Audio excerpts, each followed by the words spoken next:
रामपुर एक गांव में हीरालाल नामक एक गरीब मजदूर रहता था। हीरालाल का उसी गांव में एक छोटा सा घर था। घर में वे और उसकी पत्नी निर्मला और 3 साल का बेटा अनिल था। हीरा के पास तो ज़मीन थी, जो भी थोड़ी बहुत ज़मीन थी, पर उस ज़मीन पर फसल नहीं उग पाती थी, जिस कारण वे अपना घर खर्च चलाने के लिए मुनीम जी के घर काम करता था। भगवान, ओ भगवान, आज मुझे मुनीम जी के खेतों में ज़्यादा काम है, लेट हो जाएगा। हाँ, पर आते वक्त मुनीम जी से पैसे मांग लेना। मुन्ना का भी तो बहुत तबीयत खराब है, घर में राशन भी नहीं है, पंसारी से दुकान से लेते आना। हीरालाल घर वापस आ रहा था काम पे से, तभी उसकी कार एक्सीडेंट हो जाता है। उसी दौरान मृत्यु हो जाती है। तभी निर्मला बोली, हे भगवान, तूने ये क्या किया इस गरीब पर? आप अकेले छोड़ के चले गए।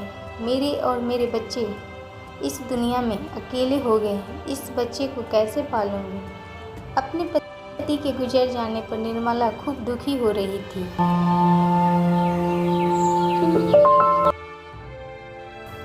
निर्मला बहुत ही मुश्किल से अपने बेटे अनिल को पाला था। उसके लिए निर्मला मजदूरी भी करनी पड़ती थी।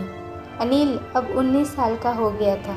अनिल अपनी माँ से कहता है, माँ, अब मैं काम करूँगा, अब तुम्हें काम नहीं करने दूँगा।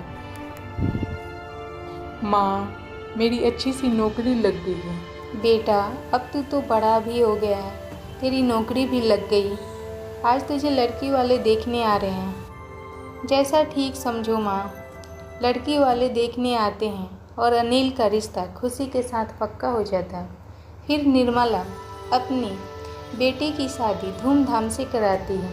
शादी के कुछ ही दिनों बाद खुशी बोली, ओ सुनते हो, हम शहर में ही रहेंगे और माँ गांव में रहेंगी। उनका वहाँ मन नहीं लगेगा। नहीं, माँ हमारे साथ ही रहेंगी। उनका यहाँ देखभाल करने के लिए कौन है? उस दिन से खुशी निर्मला को अच्छे से देखभाल करती है और उनकी तबीयत में काफ़ी सुधार आती है और घर का सारा काम भी करती। इसी तरह से तो तीनों खुशी खुशी रहने लगे।